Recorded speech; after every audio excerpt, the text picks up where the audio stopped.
Salut tout le monde. Moi, ce qui est arrivé hier à Québec, dans la mosquée musulmane, où un Québécois est entré armé et qui a tiré dans le dos des gens qui faisaient la prière, mais ça m'amène à vous raconter mon histoire de moi-même, un Québécois, et d'un Marocain musulman qui demeure au Maroc, pour vous montrer que de l'amour, il y en a encore, et qu'il y a de l'espoir pour un monde meilleur. Je vais vous parler de mon ami Hassan Zawi, qui est mon ami Facebook. Hassan est tombé sur une de mes vidéos l'année passée. On est devenus amis Facebook. On a discuté en privé. On a échangé. On s'est raconté nos vies.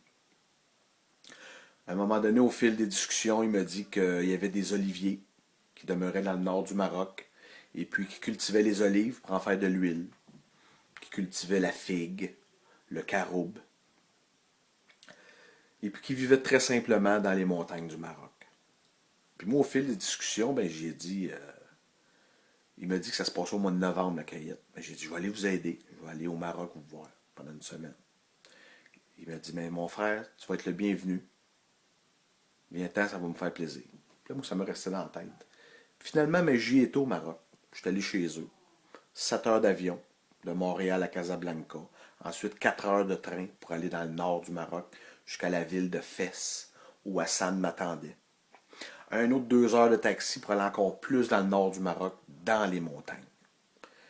J'ai passé une semaine de rêve, remplie d'amour, de simplicité.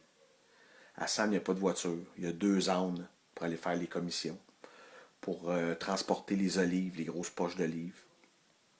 Il y a une vache qui donne son lait. Ils font leur propre beurre, ils font leur propre pain.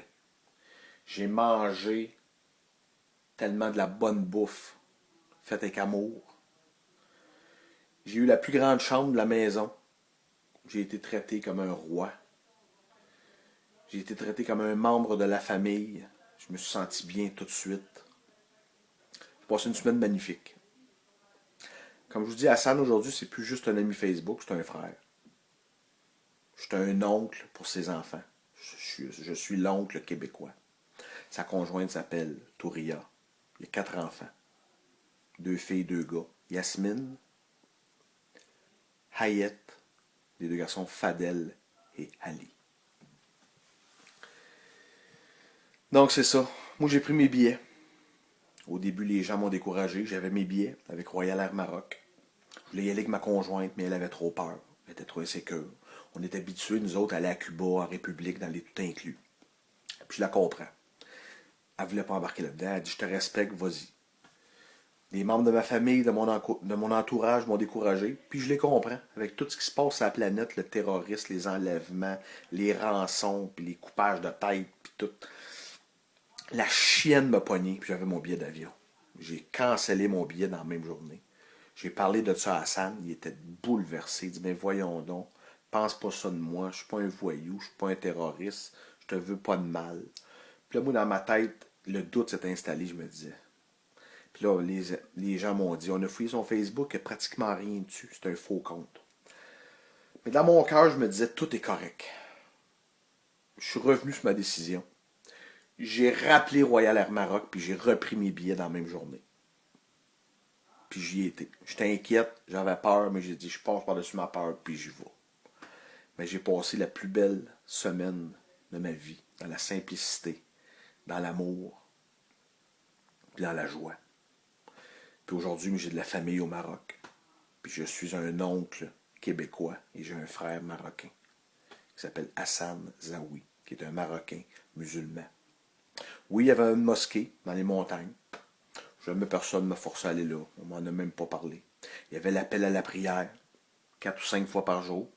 Je peux vous dire que la première nuit, tu fais un saut, avec des haut-parleurs dans les montagnes. Moi, je dormais dans la chambre, dans le noir total.